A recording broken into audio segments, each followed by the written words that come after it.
മമ്മൂക്കയുടെ കൂടെ തമാശയായി മമ്മൂക്ക വന്ന് അടിക്കുന്ന ഒരു സീനുണ്ട് അണ്ണൻ തമ്പിക്കകത്ത്. അത് എന്നാ സിറ്റുവേഷൻ കോമിക്കായിട്ടാണ് ഷൺചേട്ടൻ മദ്യപിച്ചിട്ട് ചെയ്യുന്ന ഒരു അവസ്ഥയാണ്. ഷൈലോക്കിലോട്ട് വരുമ്പോൾ നേരെ ഡിഫറെൻ്റ് ആയിട്ട് വില്ലനായിട്ട് പക്ക വില്ലനായിട്ട് നിന്ന് ചെയ്യുക. ഈ രണ്ട് സമയത്തുണ്ടായ എക്സ്പീരിയൻസ് ഒന്ന് ഷെയർ ചെയ്യുമോ? ഒന്നാമത്തെ കാര്യം ഞാൻ പറഞ്ഞല്ലോ, നമ്മളൊരു ക്യാരക്ടർ ചെയ്യുമ്പോൾ നമ്മൾ അതിന് മുൻപുള്ള കാര്യങ്ങളൊന്നും ഞാൻ ചിന്തിക്കാറില്ല. ആക്ച്വലി നമ്മൾ ആ ക്യാരക്ടർ എന്താണ്, നമ്മൾ ഒന്ന് മേക്കപ്പ് ചെയ്ത് നമ്മൾ കോസ്റ്റ്യൂം ഇട്ട് കഴിഞ്ഞാൽ പിന്നെ നമ്മൾ ആ ക്യാരക്ടറിലായിരിക്കും, അതായിരിക്കും നമ്മുടെ മനസ്സിൽ. അപ്പോൾ അതിന് മുൻപ് ചെയ്ത നമ്മൾ ക്യാരക്ടേഴ്സോ അല്ല ഒന്നും നമ്മുടെ മനസ്സിൽ എനിക്ക് അങ്ങനെ വരാറില്ല കേട്ടോ. അതെൻ്റെ കുഴപ്പമാണോ എന്ന് എനിക്ക് അറിഞ്ഞുകൂടാ, എനിക്കങ്ങനെ വരാറില്ല. അപ്പോൾ അണ്ണത്തമ്പി ചെയ്യുമെന്ന് പറഞ്ഞു കഴിഞ്ഞാൽ നമ്മൾ വന്നുകൊണ്ടിരിക്കുന്നൊരു സമയമാണല്ലോ, നല്ല നല്ല സിനിമകളുടെ ഭാഗമായി ഇങ്ങനെ വന്നുകൊണ്ടിരിക്കുന്ന സമയത്താണ് അൻവർ റഷീദ് വിളിച്ചിട്ട് പറഞ്ഞത്, അളിയ ഇങ്ങനൊരു അണ്ണത്തമ്പിയുടെ ഇതിനകത്തുണ്ട്, അത് ചെയ്യണം എന്ന് പറയാൻ നമ്മൾ പോകുന്നു. നമ്മൾ പോയി ചെയ്യുന്നു. ബെനിച്ചേട്ടനാണ് എൻ്റെ സ്ക്രിപ്റ്റ്, നമ്മൾ പോയി ചെയ്യുന്നു. പിന്നെ മമ്മൂക്ക എന്ന് പറഞ്ഞു കഴിഞ്ഞാൽ അന്നും ഇന്നും നമുക്ക് ഏറ്റവും കംഫർട്ടായിട്ടുള്ള ഒരാളായിട്ടാണ് എനിക്ക് തോന്നിയിട്ടുള്ളത്.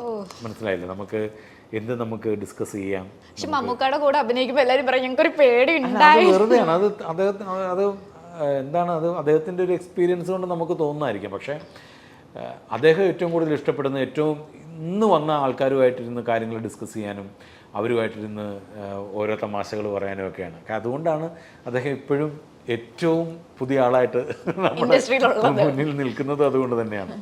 അപ്പോൾ വന്ന ആരാണോ അവരോടൊപ്പം ചെന്ന് സിനിമകൾ ചെയ്യാനാണ് അദ്ദേഹത്തിനും കൂടുതൽ ഇഷ്ടം.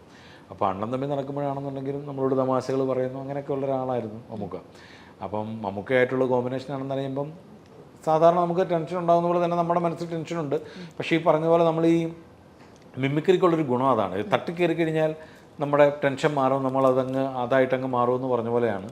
പിന്നെ അവരുടെയൊക്കെ സപ്പോർട്ടും കാര്യങ്ങളൊക്കെ ഉള്ളതുകൊണ്ടാണ് ഇപ്പോഴും ഒരുപാട് പേര് പറയുന്ന ഒരു ഡയലോഗാണത്, നീ എന്ത് തേങ്ങയാണ് ഈ പറയുന്നത്.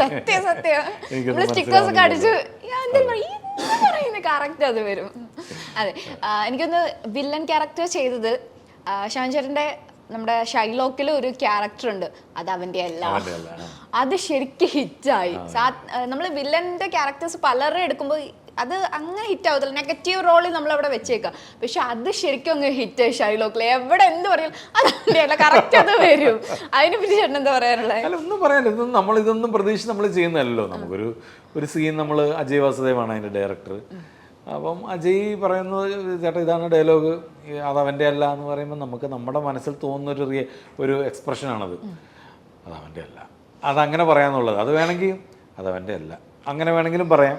ഇതിപ്പോൾ നമ്മുടെ ഒരാൾ മരിച്ച് താഴെ കിടക്കുന്നു, സഹോദരൻ മരിച്ച് കിടക്കുന്നു, ആ സമയത്ത് നമ്മളോട് ഇങ്ങനെ പറയുമ്പം നമ്മൾ പറയേണ്ട ഒരു ഡയലോഗാണത്. അപ്പോൾ ആ ഒരു ഇമോഷനും ഒക്കെ മനസ്സിൽ വെച്ചുകൊണ്ടാണ് ആ കരച്ചിലും എല്ലാം ഒതുക്കിയിട്ട് പറയുന്നതാണ്. അതാണ് ആ ഗ്യാപ്പ്, അത് അവൻ്റെ അല്ല എന്ന് പറയുന്നത്. മനസ്സിലായില്ല. അപ്പോൾ അത് അജയ് വാസുദേവ് നമുക്ക് അന്ന് പറഞ്ഞു തന്ന ഇതുകൊണ്ട് വന്നൊരു മോഡുലേഷനാണത്. അപ്പോൾ അതിപ്പം ഒരുപാട് മീമിലും ഒക്കെ വരുമ്പം അതുമായിട്ട് ആപ്റ്റാണത്. അതെ, മിക്കയിടത്തും അത് കറക്റ്റാണ്.